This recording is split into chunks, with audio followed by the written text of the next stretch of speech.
आप सभी को राधा वल्लभ श्री हरिवंश जय जय श्री राधे। हम गीता के गूढ़ रहस्यों पे चर्चा कर रहे थे, उसी का ये दूसरा वीडियो है।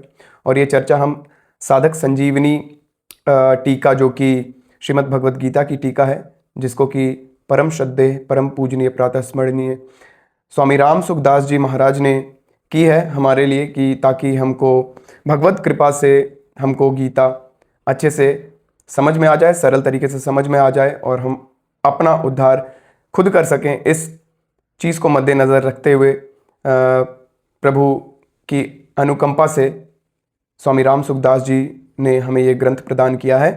तो इसी गीता की गूढ़ रहस्यों पे चर्चा का ये दूसरा वीडियो है, जिसमें कि आज हम गीता का खास लक्ष्य क्या है, गीता किस लक्ष्य को मद्देनज़र रखते हुए भगवान श्री कृष्ण ने अर्जुन जी को सुनाई थी, तो उसी सिद्धांत को, उसी लक्ष्य को बताते हुए प्रातस्मरणीय राम सुखदास जी बोल रहे हैं कि गीता किसी भी स्पेसिफिक वाद, सिद्धांत, मत, धर्म, पंथ को मद्देनज़र रखते हुए नहीं कहा गया है। जैसे कि आम लोगों को लगता है कि भाई गीता है कि सिर्फ और सिर्फ हिंदू ग्रंथ है, और धर्म के लोगों को लगता होगा कि ये सिर्फ हिंदू का ग्रंथ है, भाई हिंदू लोग ही पढ़ेगा इसको। लेकिन भाई एक चीज़ हम लोगों को समझ लेनी चाहिए कि भाई सनातन का अर्थ होता है जो अनादि काल से सत्य है, मतलब सत्य ही सनातन है, सनातन ही सत्य है।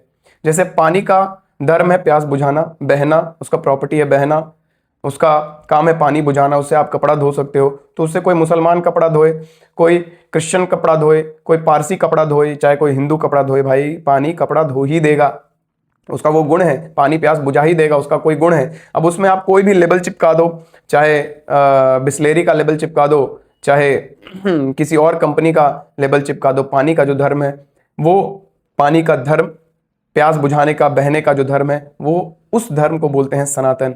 तो उसी तरह श्रीमद् भगवद गीता किसी वाद, संप्रदाय, मत, सिद्धांत को लेकर नहीं चली है।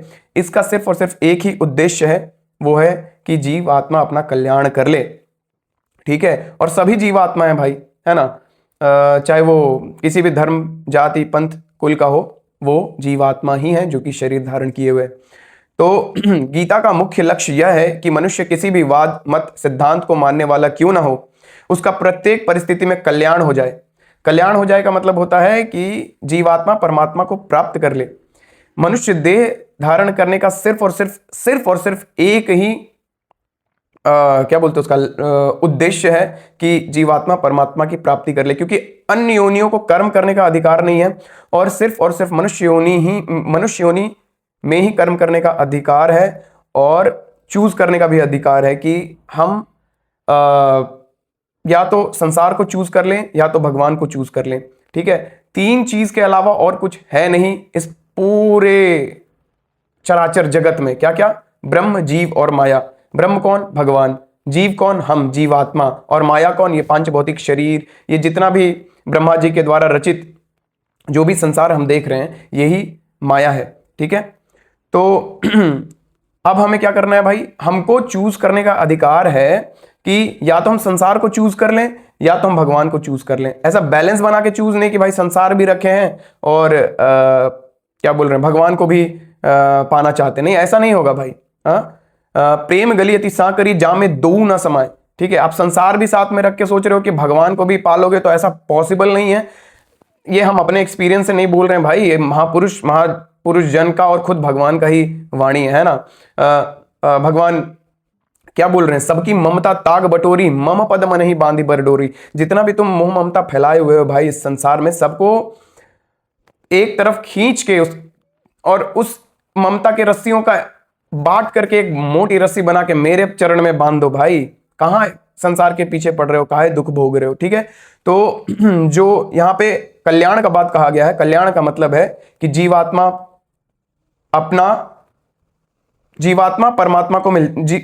परमात्मा को प्राप्त कर ले, परमात्मा में मिल जाए, उसको मोक्ष कहते हैं, या परमात्मा को प्राप्त कर ले, उसको भगवत प्राप्ति कहते हैं, ठीक है।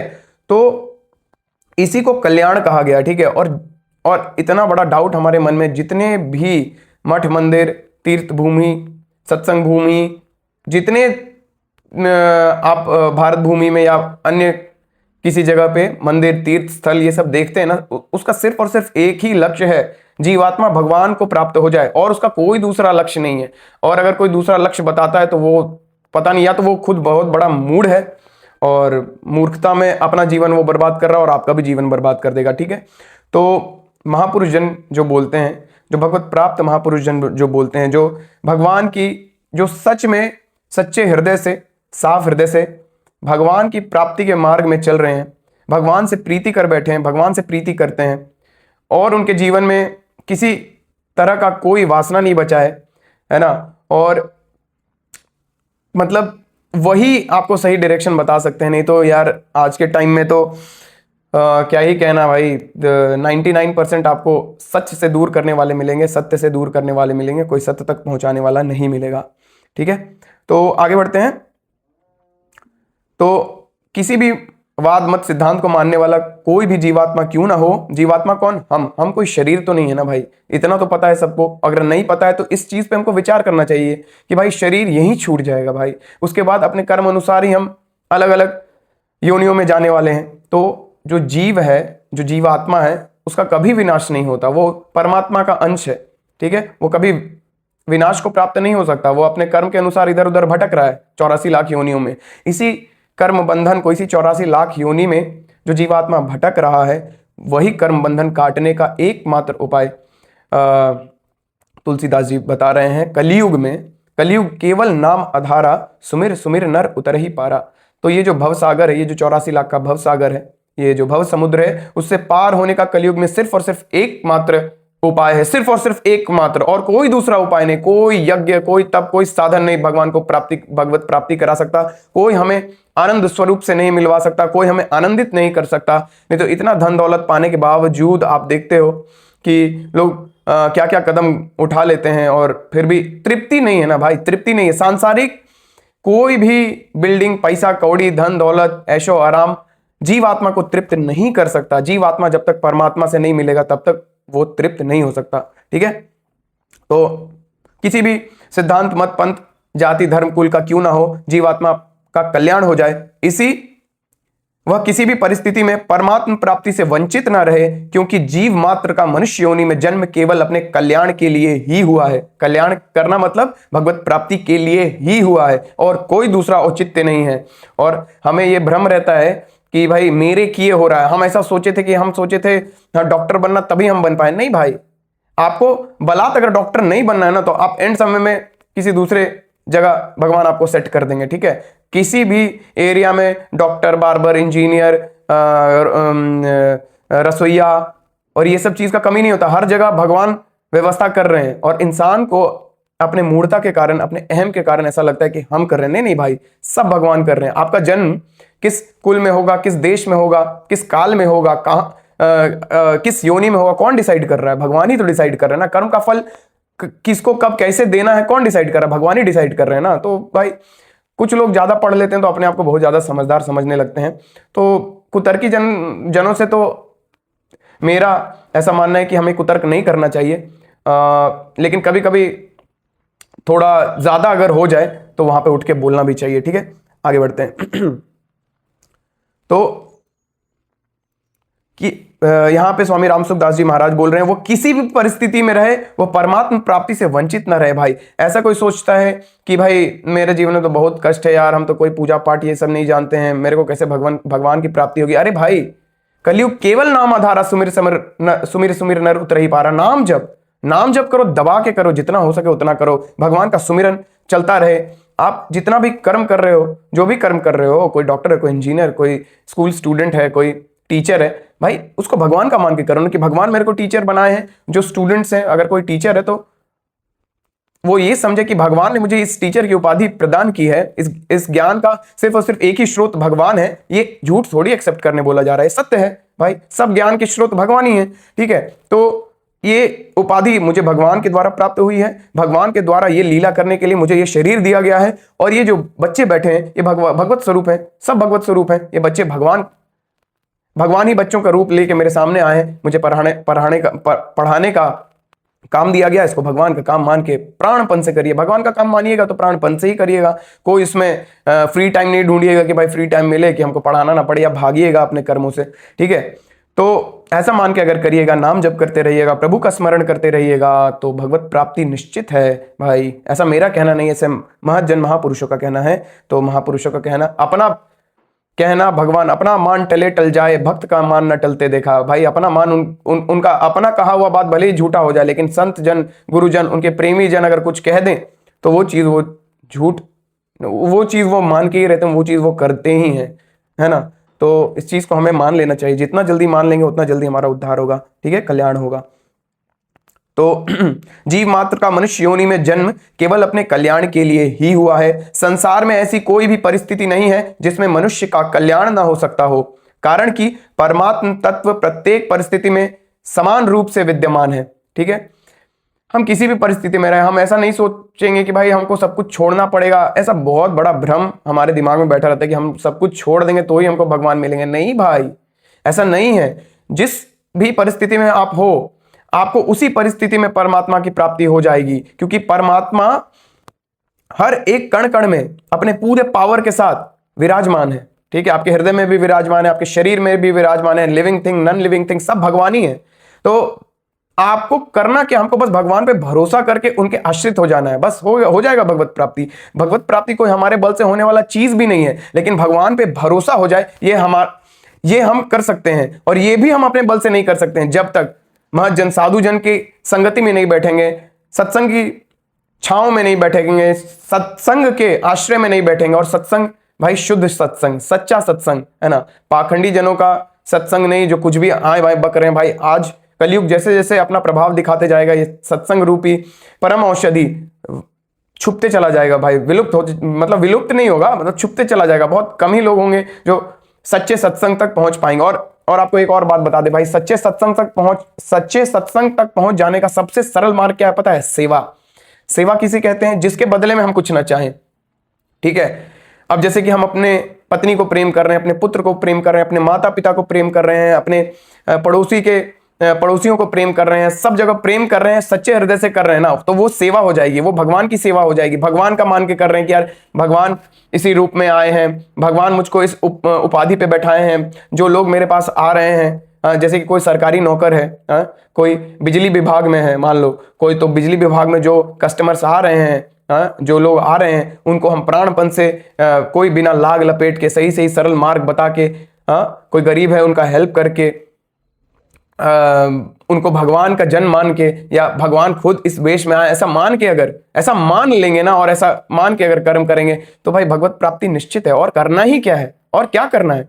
और सत्संग के छाव में बने रहेंगे, नाम जप करते रहेंगे। कोई ऐसा बोले यार हमको नाम जप करने का टाइम ही नहीं मिलता, हमको सत्संग करने का टाइम नहीं मिलता। अरे भाई क्यों झूठ बोलते हो? झूठ नहीं बोलना चाहिए। अगर झूठ बोलते हो, बहानाबाजी करते हो, तो हमसे बड़ा अभागा और कोई नहीं हो सकता भाई। इतना परम धन मनुष्य देह पा के भी अगर हम ऐसा बहानाबाजी करते हैं ना भाई, मृत्यु के बाद नरक सुनिश्चित है, नरक में पीड़ा सुनिश्चित है। जीते जी तो पीड़ा भोगेंगे ही। और ये माया का पीड़ा ऐसा है कि पीड़ा में रहते हुए भी बार मतलब माया का ऐसा षड्यंत्र है ना भाई, ऐसा क्या बोलते हैं, ऐसा मिठास दुख है ना कि भाई चप्पल जूता बाल बच्चा से माँ बाप खाते रहता है बुजुर्ग होने पर, फिर भी लेकिन उससे मोह से जुड़ा रहता है कि भाई मेरा ही बेटा है ना, मार ही दिया तो क्या हो गया। अरे भाई भज लो, भगवान को भज लो, ठीक है। तो ऐसा है माया का दुख, ठीक है।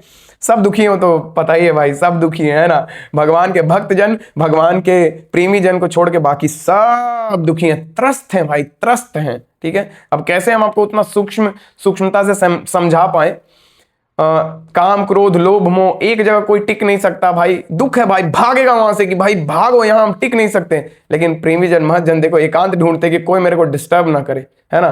तो कोई क्या जाने एकांत का रस, कोई क्या जाने एकांत का आनंद।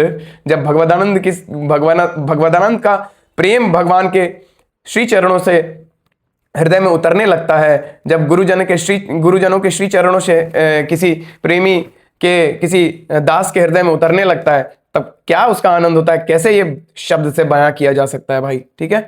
तो ये तो नाम जप करिएगा तो ही ये वाला चीज जो हम आपको बोले हैं अच्छी तरीके से समझ में आ पाएगा, ठीक है। खैर आगे बढ़ते हैं। तो प्रत्येक परिस्थिति में हमें परमात्मा को प्राप्त कर सकते हैं। कोई जरूरी नहीं है कि साधु वेश धारण करके जंगल जाना ही जरूरी है भाई, ऐसा कुछ नहीं है, कहीं नहीं लिखा, कोई नहीं बताएगा। कोई सच्चा साधु, कोई सच्चा प्रेमी, भगवान का भक्त ऐसा आपको बताएगा ही नहीं कि सब कुछ छोड़ छाड़ के निकल लो, ठीक है। कोई बता रहा है तो बहुत बड़ा दिक्कत में डाल रहा है वो आपको, ठीक है। आगे बढ़ते हैं। वह किसी भी परिस्थिति में परमात्मा प्राप्ति से वंचित न रहे, क्योंकि जीव मात्र का मनुष्य योनि में जन्म केवल अपने कल्याण के लिए ही हुआ है। संसार में ऐसी कोई भी परिस्थिति नहीं है जिसमें मनुष्य का कल्याण न हो सकता हो, कारण कि परमात्म तत्व प्रत्येक परिस्थिति में समान रूप से विद्यमान है, हम आपको बता चुके। अतः साधक के सामने कोई भी और कैसी भी परिस्थिति आए, उसका केवल सदुपयोग करना है। अब जो हम आपको बताएं वही बता रहे हैं कि उसका सदुपयोग, कोई भी परिस्थिति है उसका सदुपयोग कैसे करना है। दो तरह का परिस्थिति आ सकता है, या तो अच्छा परिस्थिति आएगा या तो बुरा, इस द्वंद्व से अलग तो कुछ आएगा नहीं, ठीक है। तो सदुपयोग करने का अर्थ बता रहे हैं स्वामी जी कि दुखदायी परिस्थिति आने पर सुख की इच्छा का त्याग करना और सुखदायी परिस्थिति आने पर सुख भोग का तथा वह बनी रहे ऐसी इच्छा का त्याग करना और उसको दूसरों की सेवा में लगाना, यही सुखदायी और दुखदायी दोनों परिस्थितियों का सदुपयोग करना है। जैसे मान लो कि आपके जीवन में प्रारब्ध अनुसार कोई दुख आया, ठीक है, शरीर में पीड़ा आया, ठीक है, तो उसका जो उपचार है वो सब करा लिए और एक क्षण के लिए भी इन्हें सोचे कि ये बीमारी भगवान ठीक कर दे। प्रभु बीमारी आपने दिया है, औषधि यहाँ औषधि के रूप में भी आप हैं, हम गए दवा ले लिया, औषधि ठीक हो गई, बस काम खत्म। मान लो कि किसी के बच्चे को 3rd स्टेज का कैंसर हो गया है, तो धन के रूप में कौन है? भगवान ही है। अब उसमें लगेगा 3rd स्टेज का कैंसर है, बच्चा मर गया, भगवान ने दुख दिया। अब उस दुख का शोक नहीं करें कि भाई अरे यार मेरा बेटा मर गया। अरे बेटा के रूप में भगवान आए थे, भगवान को मन था जितना देर आपके साथ लीला करने का उतना देर लीला की और चले गए।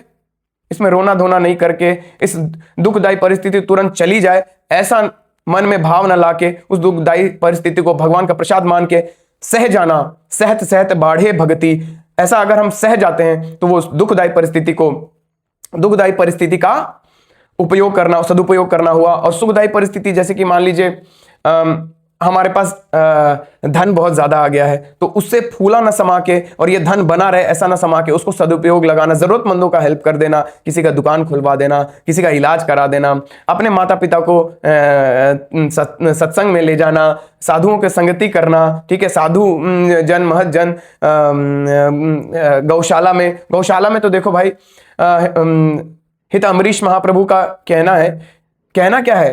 हित अम्बरीश महाप्रभु कहते हैं कि भाई तुम हर एक मनुष्य का गौ सेवा करना कोई ये नहीं है, क्या बोलते हैं उसको, क्या बोलते हैं, कोई कर्तव्य है अपना, कोई उपकार नहीं कर रहे हैं हम भाई, कर्तव्य है, हमको करना है भाई, करना ही करना है। हर एक सनातनी को, हर एक भगवान के भक्त को, हर एक हिंदू को भाई गौ माता या गौशाला में अपने से ना सेवा कर पाए तो गौशाला में कुछ ना कुछ अंश अपने इनकम का जरूर देना चाहिए भाई, जरूर देना चाहिए, ये हमारा कर्तव्य है। और बड़ा शर्म होता है कि यार हम खुद नहीं कर पाते हैं और हम आप लोग को लेक्चर दे रहे हैं। लेकिन भाई देखो, हम नहीं कर पाए इसका मतलब ये नहीं कि सही चीज गलत हो जाएगा भाई, जो सच है सो सच है। हम पापी मनुष्य दुष्ट हैं, तो मतलब इसका मतलब ये नहीं कि आप लोग को हम सही ज्ञान नहीं देंगे, ठीक है। आप लोग को हमको आपको सबको कर्तव्य मानकर गौ सेवा करनी चाहिए, ब्राह्मणों की सेवा करनी चाहिए, सदगुरुओं की सेवा करनी चाहिए, ठीक है, मांगना चाहिए ऐसा सेवा हम लोग को, ठीक है। आगे बढ़ते हैं। तो अब सुखदायी परिस्थिति आने पे और दुखदायी परिस्थिति आने पे कैसे उसका सदुपयोग करना है उसको हम एक बार और रिपीट कर देते हैं ताकि आपके दिमाग में फिर से बैठ जाए। सदुपयोग करने का अर्थ क्या है? दुखदायी परिस्थिति आने पर सुख की इच्छा का त्याग करना। कि सुख की इच्छा का त्याग मतलब कि दुखदायी परिस्थिति है, अभी दुखदायी परिस्थिति चली जाए, क्यों है यार दुख, जल्दी बीते, ऐसा चाह न रखना, ठीक है। ये दुखदायी परिस्थिति भाई वो चला ही जाएगा, कुछ दिन के लिए ही आया है ना, वो चला ही जाएगा, भगवान का प्रसाद मान के उसको एक्सेप्ट करना है ना। सुख की इच्छा नहीं करना कि भाई सुख, ये दुख चला जाए और सुख आ जाए, ठीक है। और सुखदायी परिस्थिति आने पर सुख भोग का मतलब कि भाई अब सुखदायी परिस्थिति, बहुत धन आ गया, बहुत वैभव आ गया, बहुत नाम प्रतिष्ठा फैल गया, तो बस सुख भोग करने लगे, नहीं, उसको दूसरों की सेवा में लगाना है ना। और ऐसी बनी रहे कि ये सुख भोग, ये ऐसा व्यवस्था सब बना रहे, ऐसा कामना न रखना हृदय में, ऐसी इच्छा का त्याग करना और उसको दूसरों की सेवा में लगाना। इस प्रकार सदुपयोग करने से मनुष्य दुखदायी और सुखदायी दोनों परिस्थितियों से ऊंचा उठ जाता है, अर्थात उसका कल्याण हो जाता है। देखो इसके पीछे गूढ़ रहस्य यह है कि भाई यही जो द्वंद्व है ना, यही द्वंद्व, इसी में हम लोग राग द्वेष रूप से फंसे हुए हैं। जब हमारे मन को कोई चीज अच्छा लगता है, कोई व्यक्ति अच्छा लगता है, कोई परिस्थिति, कोई वस्तु अच्छा लगता है, तो उससे हम रागात्मक तौर पे जुड़ जाते हैं, राग कर बैठते हैं। और कोई खराब लगता है, तो कोई वस्तु खराब लगे, चाहे कोई व्यक्ति खराब लगे, कोई परिस्थिति खराब लगे, तो उससे द्वेषात्मक तौर पे हम जुड़ जाते हैं। यही भाई, यही मोह और द्वेष का जो जंजाल है, इसमें हम लोग घिरे हुए हैं। तो ये दोनों परिस्थितियों को जब हम सदुपयोग करते हैं, सुखदायी और दुखदायी परिस्थितियों को, तो हम अपने मन को प्रैक्टिस करा रहे हैं कि भाई ना तुमको सुख से जुड़ना है, ना तुमको दुख से जुड़ना है, तुमको भगवान से जुड़ना है भाई। ना सुख से जुड़ोगे ना दुख से जुड़ोगे तो ऑटोमेटिक भगवान से जुड़ने लगोगे, ठीक है। उसी को बोलते हैं द्वंद्वातीत स्थिति, उसी को बोलते हैं द्वंद्व से मुक्त होना, द्वंद्व से ऊपर उठना। इसी अच्छा और बुरा, गर्म सर्दी, लाभ हानि, अच्छा बुरा, आसक्ति, राग द्वेष, यही सब जो द्वंद्व है, इससे जब हम ऊपर उठेंगे तब हम परमानंद का मजा ले पाएंगे, भगवान का मजा ले पाएंगे और भगवान को पा पाएंगे। असली आनंद, असली क्या बोले भाई, अब उस आनंद को एक्सप्लेन नहीं किया जा सकता भाई। वो आनंद हमसे एकदम अपरिचित है। इस चीज को पहले दिमाग में बैठा लो कि जो चीज आपको मिलने वाला है उससे आप एकदम अपरिचित हैं। जैसे कि कोई मनुष्य कोई फल नहीं खाया है, अगर उसको वो बोला जाए कि तुमने उस फल का टेस्ट चखा है, वो ऐसा मीठा होता है, वैसा मीठा होता है, उसको पूरा दुनिया भी बोले तब तक उसको नहीं समझ में आएगा जब तक वो खुद नहीं चखेगा। तो ये जो परम आनंद, जो सच्चिदानंद का, भगवान का जो आनंद है, ये अभी हम लोगों ने नहीं चखा है। जब इसको चख लेंगे तब उसका, जब उसको चखेंगे ना, तो ये संसार का आनंद भाई कचड़े के समान लगने लगेगा भाई। कहीं कुछ, ये तो भगवान शिव पार्वती जी से बोल रहे हैं, उमा कहूं मैं अनुभव अपना, उमा जी से कह रहे हैं, उमा कहूं मैं अनुभव अपना, सत हरि भजन जगत सब सपना, सब मिथ्या, सब भगवानी बने हुए, सब खेल है माया का, ठीक है। तो आपको ये पता चल गया कि गीता का खास लक्ष्य क्या है। अगले वीडियो में, मतलब गीता का खास लक्ष्य अभी पूरा नहीं हुआ, थोड़ा सा और बाकी है, तो नेक्स्ट वीडियो में उसको कवर करेंगे। इस चीज़ को आप बार बार सुनिए, चिंतन मनन करिए, ठीक है। हो सके तो साधक संजीवनी ग्रंथ खरीद लीजिए और जो हम बता रहे हैं उसको एक बार आप खुद से पढ़ के देखिए, अगर इच्छा है तो, और नहीं इच्छा है तो एक बार सुन लीजिए, फिर बाद में इच्छा करने लगेगा तो ज़रूर भगवान कृपा करके आपके पास उस ग्रंथ को भेज ही देंगे। तो नित्य नाम जप में लगे रहिए, नित्य सत्संग में बने रहिए। इसी मंगल कामना के साथ, इसी परम आनंदमयी मंगलमयी शुभ कामना के साथ आपसे नेक्स्ट वीडियो में मिलूंगा।